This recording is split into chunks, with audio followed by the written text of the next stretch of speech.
Hello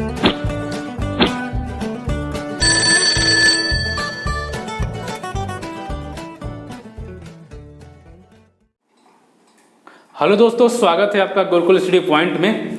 काफ़ी दिनों के बाद हमने वीडियो लेके आ रहा हूँ। यहाँ पे आपको एमपीपीएससी 2020 में जो भी नया पैटर्न आया उसके अकॉर्डिंग सिलेबस को यहाँ पे डिजाइन किया हुआ है और जितने भी आपके व्यापम के एग्जाम होते सभी के लिए वेरी इंपॉर्टेंट है। वीडियो पे आप बने रहिएगा और आप लास्ट में एंड में आप देखेंगे कि एक अच्छा रिजल्ट प्राप्त हुआ कि आपको यहाँ से काफ़ी कुछ चीज़ें नई चीज़ें सामने मिली हुई है। चलिए स्टार्ट करते हैं वीडियो को। आपने देख रखा हुआ ये आपका है भौगोलिक स्थिति, आपको बनाया हुआ है मध्य प्रदेश का सामान्य परिचय है, जिसमें हम बात करेंगे मैप के थ्रू चीज़ों को क्लियर करते चलेंगे। आपको बता दें कि आपका मैप का मध्य प्रदेश का मैप है। इसमें जो है आपको दिशाएं जो जिस तरह से बताई गई हैं कि आपको जो उत्तर, दक्षिण, पूर्व और पश्चिम किस तरह से चीज़ों को व्यवस्थित किया गया वो आपको हम यहाँ पे क्लियर से बताएंगे। चलिए एक बार मैं चाहता हूँ पहले आप वीडियो स्टार्ट करने से पहले आप स्क्रीनशॉट ले लें, इसके बाद हम वीडियो को स्टार्ट करते हैं। देखिए सबसे पहले मैं आपको बता दूं कि पूरे मध्य प्रदेश का जो क्षेत्रफल है, जो मध्य प्रदेश का क्षेत्रफल है वो आपका है 308,252 किलोमीटर। कितना है आपका क्षेत्रफल, कितना है 308,252 वर्ग किलोमीटर। यानी कुल मिला के यदि हम बात करें भारत का तो ये भारत का 9.38% क्षेत्र है। पूरे भारत की यदि हम बात करते हैं उसमें मध्य प्रदेश का योगदान कितना है, जो क्षेत्रफल है वो 9.38% है। इसके बाद हम बात करते हैं जनसंख्या की, बात करते हैं जनसंख्या। यहाँ पे इसको हम किस तरह से याद करेंगे, 726,26,809। क्या याद बात करेंगे, 726,26,809 इसकी हम जनसंख्या की बात करेंगे। तो यहाँ पे हम दो चीज़ों को हम क्लियर किया कि आपका क्षेत्रफल क्या है और यहाँ की जनसंख्या क्या है। आगे चलते हैं मैप में देखते हैं। देखिए मैप में हम बात करते हैं, इसका यदि हम भौगोलिक स्थिति की बात करेंगे तो यहाँ पे स्थिति आपने देख रखा है कि यहाँ उत्तरी अक्षांश कहाँ से है, ये आपका उत्तरी अक्षांश है। उत्तरी अक्षांश कहाँ से कहाँ तक है, 21 डिग्री 6 मिनट से लेके 26 डिग्री 30 मिनट आपका उत्तरी अक्षांश है। तो अब स्थिति की बात कर चुके हैं, भौगोलिक स्थिति। इसके बाद हम पूर्वी देशांतर की बात करेंगे। तो जो पूर्वी देशांतर है वो आपका 74 डिग्री 9 मिनट पूर्वी देशांतर से लेकर 82 डिग्री 48 मिनट कौन सा है आपका पूर्वी देशांतर तक।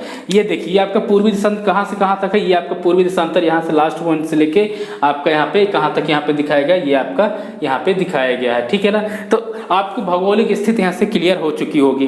इसके बाद हम बात करते हैं यदि आपको की लंबाई की बात करते हैं तो लंबाई आपकी जो है ये देखिए आपको पूर्व से पश्चिम की ओर और उत्तर से दक्षिण की ओर की लंबाई की बात करते हैं। यदि हम पूर्व से पश्चिम की ओर बात करते हैं तो पूर्व से पश्चिम की ओर आपसे कितनी है, 870 किलोमीटर है। तो एक चीज़ क्लियर हो गया, यहाँ पे एग्जाम में जो पेपर प्रश्न पूछे जाते हैं आपसे डायरेक्ट प्रश्न पूछे जाते हैं कि यहाँ पे आपको पूर्व से पश्चिम की लंबाई कितनी है, तो आपको पता होना चाहिए कितना, 870 है। और उत्तर से दक्षिण की बात करेंगे तो उत्तर से दक्षिण जो है आपकी लंबाई 605 किलोमीटर है। तो इतनी सारी चीज़ें आपको क्लियर हो गई। कौन कौन सी चीज़ें क्लियर हो गई, आपका क्षेत्रफल, जनसंख्या, भौगोलिक स्थिति तथा इनकी लंबाई आपको समझ में आ गई होंगी। इसके बाद हम बात करते हैं कर्क रेखा के बारे में, कुछ आपको जानकारी दे देते हैं। तो आपको बता दूं कर्क रेखा जो है मध्य प्रदेश के बीचों बीचों से होकर गुजरती है। कर्क रेखा जो आपके यहाँ पे डायग्राम में दिखा गया होगा, ये जो कर्क रेखा जो लाइन खींची हुई है, ये कर्क रेखा कितनी कहाँ से गुजरती है, मध्य प्रदेश के बीचों बीच से गुजरती है। तो यहाँ जो प्रश्न बनेंगे वो किस तरह से प्रश्न बनेंगे, वो प्रश्न बनेंगे कि मध्य प्रदेश में कर्क रेखा कहाँ से गुजरती है। तो आपको जो ऑप्शन रहेगा वहाँ पे ये कहना पड़ेगा कि मध्य प्रदेश की कर्क रेखा जो आपको मध्य प्रदेश से बीचों बीच से गुजरती है। दूसरा प्रश्न जो बनेगा ये बनेगा जो कर्क रेखा कितने जिलों से होकर गुजरती है, मध्य प्रदेश में कर्क रेखा कितने जिलों से होकर गुजरती है। तो आपका जो दूसरे प्रश्न का उत्तर आएगा वो कितने जिलों से, वो आपको 14 जिलों से होकर गुजरती है। तो याद रखिएगा जो प्रश्न यहाँ से आपको मैं क्लियर करा दिया हूँ। इसके बाद हम बात करते हैं जिन कर्क रेखा कितने डिग्री में रहती है। जो कर्क रेखा जो है वो है 23.5 डिग्री। आपकी जो कर्क रेखा होती है वो कितनी होती है, वो आपकी 23.5 डिग्री कर्क रेखा होती है। तो याद रखिए मकर रेखा भी कितनी होती है, 23.5 डिग्री होती है। इसका जो 14 जिले हैं उनके नाम हम बता दें तो पहला आपका शहडोल, उमरिया, कटनी, जबलपुर, दमोह, सागर, रायसेन, विदिशा, भोपाल, सीहोर, राजगढ़, शाजापुर, उज्जैन और रतलाम, ये 14 जिले हैं जिससे होकर कर्क रेखा आपकी गुजरती है। तो उम्मीद करता हूँ ये डायग्राम में जितनी भी चीज़ें दी गई होंगी आपको समझ में आ गई होगी। और लास्ट पॉइंट में इस डायग्राम में जो हमने दर्शाया गया उसको बात करते हैं कि मध्य प्रदेश कितने इनके पड़ोसी राज्य हैं। तो आपको बता दूं मध्य प्रदेश के 5 पड़ोसी राज्य हैं जो इस तरह से वर्णित है। आपको यदि हम ऊपर की ओर देखेंगे तो आपको उत्तर प्रदेश दिखेगा, और यहाँ पे यदि हम पश्चिम उत्तर पश्चिम में देखेंगे तो आपको राजस्थान मिलेगा।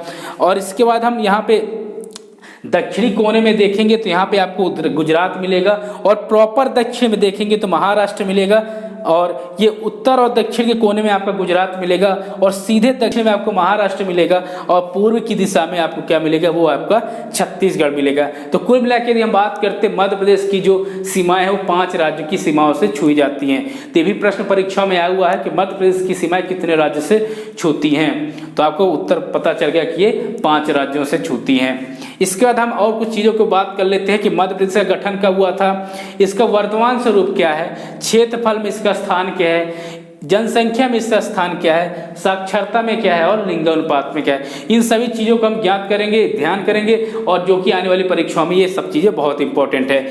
मध्य प्रदेश का गठन आपको पता है 1 नवंबर 1956 में किया था। किसने किया गया था? पंडित जवाहरलाल नेहरू द्वारा इसका गठन किया गया था। इनको कई नामों से जाना जाता है, जैसे नदियों का मायका हो गया, सोया स्टेट हो गया, क्योंकि यहाँ पे सोया की फसल बहुत ज़्यादा होती है, तो इन सभी चीज़ों के नाम से इसे जाना जाता है। इसका वर्तमान स्वरूप कब आया था? 1 नवंबर 2000 को इसका वर्तमान स्वरूप आया था। अब वर्तमान स्वरूप क्यों आया था, उसकी वजह क्या थी? क्योंकि यहाँ से 2000 में आपका मध्य प्रदेश से छत्तीसगढ़ चीज़ क्या होगा, अलग हो गया था।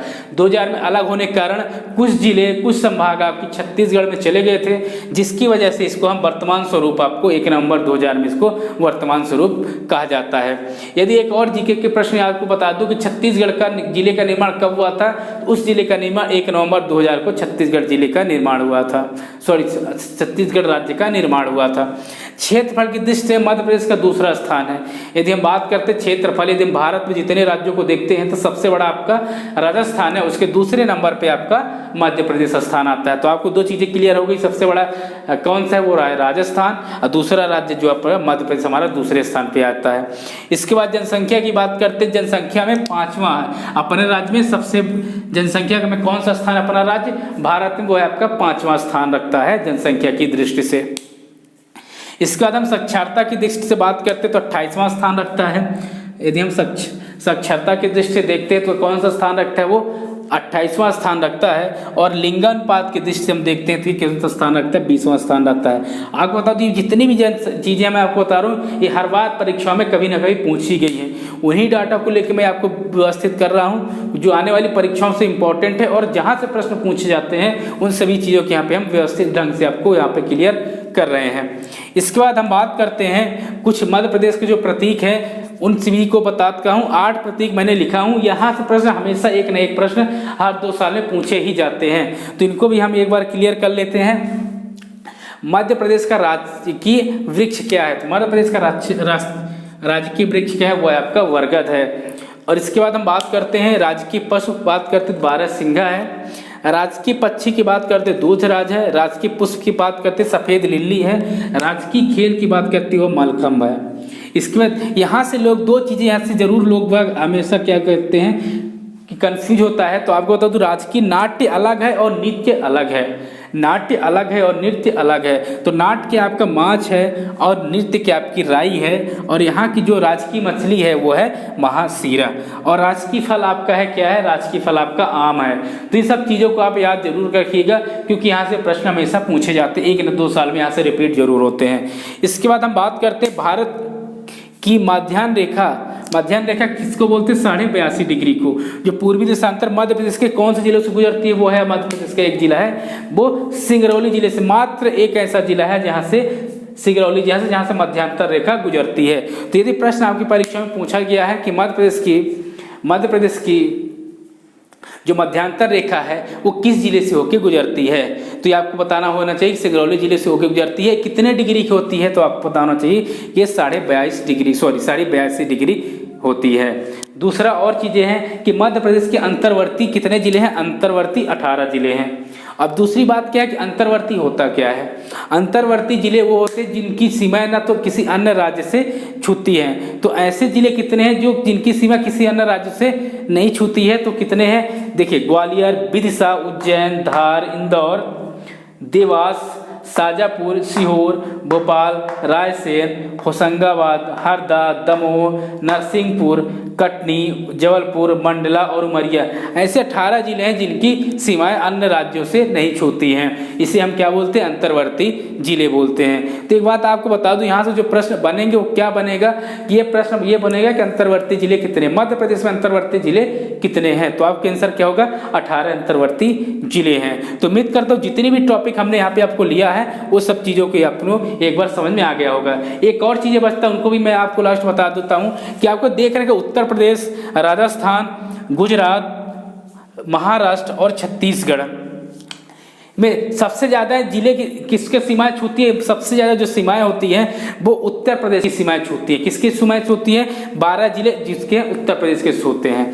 उसी तरह राजस्थान से 10 जिले छूते हैं, गुजरात से सिर्फ 2 जिले छूते हैं और महाराष्ट्र से 9 और छत्तीसगढ़ से 6 जिले छूते हैं। तो ये यहाँ से जो प्रश्न बनेंगे वो क्या बनेंगे उनको बता देता हूँ कि मध्य प्रदेश सबसे ज़्यादा सीमाएं किस राज्य से छूती हैं? तो आपकी सबसे ज़्यादा सीमाएं उत्तर प्रदेश से छूती हैं और सबसे कम जो सीमाएं होती है वो आपके गुजरात से छूती हैं। देखिए हमने जो वीडियो में इस तरह से बनाया हुआ है डायग्राम से सिर्फ एक बनाने का मकसद मेरा यही था कि आपको चीज़ों की कम से कम समय ज़्यादा से ज़्यादा चीज़ें आपको क्लियर हो जाए। देखिए डायग्राम में जो चीज़ें मैंने दर्शाया वो आपको 1 या 2 बार आपने देखेंगे तो आपको चीज़ें याद हो जाएगी। आपको दूसरी चीज़ और बता देता हूँ कि आप नोट्स जरूर बनाइएगा और चैनल पर जाके वीडियो को लाइक करिएगा, चैनल को सब्सक्राइब जरूर कर लीजिएगा जिससे आने वाली वीडियो की नोटिफिकेशन आपको मिलती रहे। आपको बता दूँ आने वाले दिनों में आपको मैं यहाँ से मैथ, रीजनिंग और एमपीजी के 3 चीज़ें चलती रहेंगी। आपको करंट अफेयर्स की सीरीज आज से स्टार्ट हो जाएगी, यानी आपको इन 4 सब्जेक्ट मिलते जाएंगे। आपका एमपीएसआई और एमपी व्यापम और जेल पहरी ये सभी के लिए इंपॉर्टेंट है जहाँ से एमपी से प्रश्न आते हैं। कोई भी एग्जाम यदि आप एमपी का दे रहे हैं तो इसके लिए बहुत ज़रूरी है। यदि आपने मेरा लेक्चर देख लिया तो आपको कहीं जाने की ज़रूरत नहीं पड़ेगी। तो उम्मीद करता हूँ ये वीडियो आपको समझ में आ गई होगी। चलिए आज के लिए इतना ही। Thank you very much. आप चैनल को सब्सक्राइब जरूर करिएगा। Thank you.